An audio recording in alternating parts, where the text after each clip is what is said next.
तू इधर उधर की ना बात कर, ये बता कि काफिला क्यों लूटा। नमस्कार दोस्तों, मैं हूं आपके साथ हर्ष भारती। राहुल गांधी संसद में भाषण देते हैं तो चक्रव्यूह का जिक्र करते हैं। मोदी सरकार को बताते हैं कि लोगों को कैसे मोदी ने चक्रव्यूह में फंसा लिया। लेकिन क्या राहुल अब खुद एक बड़े चक्रव्यूह में फंसने वाले हैं? ये सवाल इसलिए क्योंकि नेता प्रतिपक्ष और कांग्रेस सांसद राहुल गांधी ने दावा किया है कि उनके खिलाफ एनफोर्समेंट डायरेक्टरेट यानी ईडी रेड की प्लानिंग बना रही है।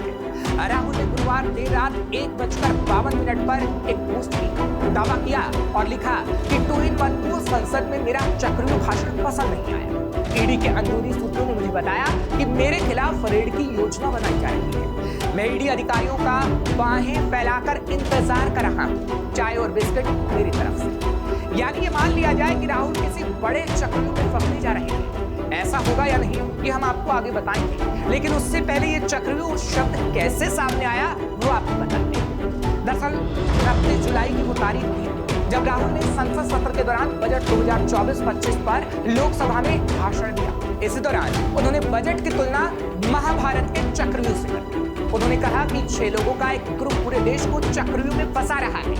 ये 6 लोग नरेंद्र मोदी, अमित शाह, मोहन भागवत, अजीत डोभाल, अडानी और अंबानी। कुरुक्षेत्र में एक युवा को, अभिमन्यु को 6 लोगों ने चक्रव्यूह में मारा था।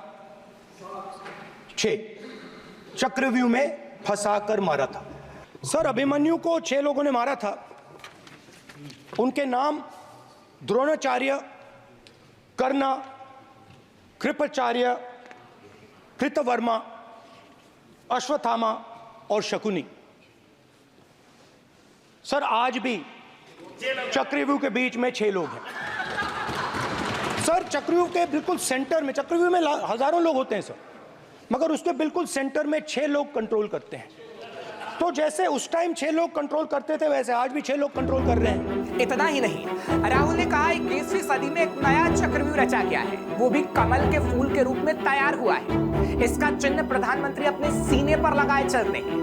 अभिमन्यु के साथ जो किया गया वो भारत के साथ किया जा रहा है। देश के किसान, मजदूर और नौजवान डरे हुए हैं। इंडिया ब्लॉक की चक्रव्यूह तोड़ने का।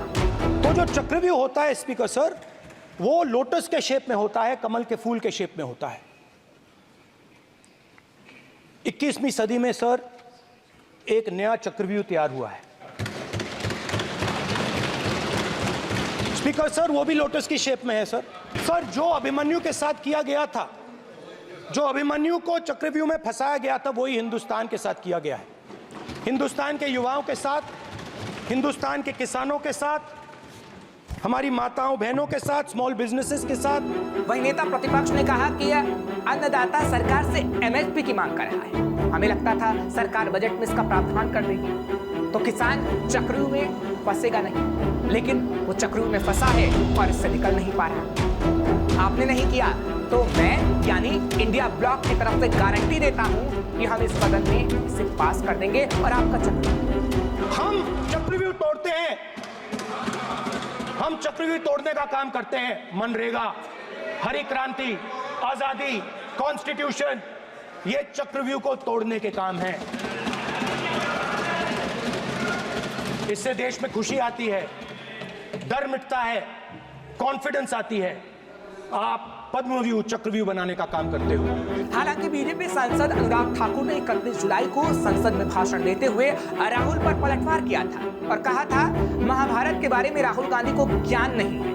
अनुराग ठाकुर ने कहा था कि महाभारत में अभिमन्यु की हत्या में 6 नहीं बल्कि 7 महारथी शामिल थे। फिलहाल संसद चक्रव्यूह का ऐसा जिक्र हुआ जो आज तक थम नहीं पाया। लेकिन अब आपको बताते हैं कि चक्रव्यूह का प्रचार प्रसार करने वाले राहुल गांधी खुद कैसे चक्रव्यूह में फंस चुके हैं। चक्रव्यूह नंबर 1, मोदी सरनेम मानहानि केस में सूरत की एक अदालत ने राहुल गांधी को 23 मार्च को 2 साल की सजा सुनाई। राहुल ने कर्नाटक के कोलार में 13 अप्रैल 2019 को चुनावी रैली में कहा था कि मोदी, ललित मोदी, नरेंद्र मोदी का सरनेम कॉमन क्यों है, सभी चोरों का सरनेम मोदी क्यों होता है। राहुल के इस बयान को लेकर बीजेपी विधायक पूर्णेश मोदी ने उनके खिलाफ मानहानि का केस दर्ज कराया था, जिसके बाद वो अब चक्रव्यूह में फंस गए। चक्रव्यूह चक्रव्यूह नंबर 2, 2019 में राहुल गांधी को मानहानि के एक अन्य मामले में पटना की अदालत ने जमानत दी। ये मामला भी एक बीजेपी नेता ने मोदी सरनेम को लेकर उनकी टिप्पणी के लिए दायर किया था, लेकिन कोर्ट में मामला अब भी है। चक्रव्यूह नंबर 3, 2019 में ही राहुल गांधी को अहमदाबाद जिला सहकारी बैंक और उसके अध्यक्ष अजय पटेल की तरफ से दायर मानहानि केस में जमानत मिली। ये केस 2018 में दर्ज हुआ। राहुल ने आरोप लगाया था कि बैंक नवंबर 2016 में नोटबंदी के बाद करेंसी नोटों की अदला बदली के घोटाले में शामिल और उस चक्रव्यूह में भी दखल था।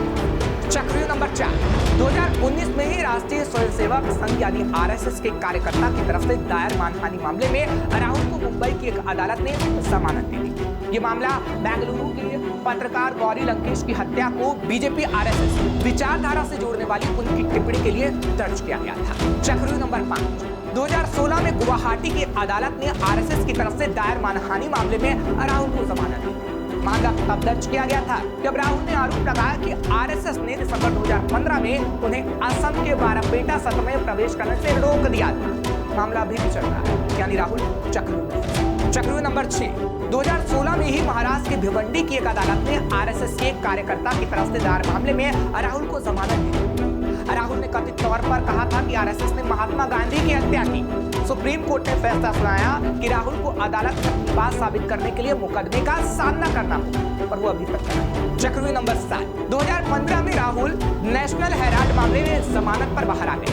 बीजेपी नेता सुब्रमण्यम स्वामी की तरफ से दर्ज कराए मामले में उन्हें अपनी मां सोनिया गांधी के साथ दिसंबर 2015 में जमानत मिली। सुब्रमण्यम स्वामी ने आरोप लगाया कि सोनिया गांधी और राहुल गांधी ने कांग्रेस पार्टी से लोन देने के नाम पर नेशनल हेराल्ड की 2000 करोड़ रुपए की संपत्ति जब्त कर ली है और इस मामले में अब ईडी की कार्रवाई राहुल के खिलाफ हो सकती है, जिसका जिक्र खुद राहुल गांधी कर रहे हैं।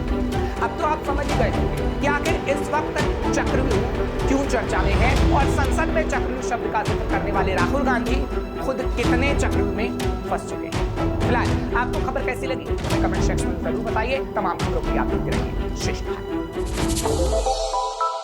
श्रेष्ठ भारत पर खबरों से जुड़े रहने के लिए चैनल को सब्सक्राइब और लाइक करें, बेल आइकन दबाएं और देखते रहें श्रेष्ठ भारत।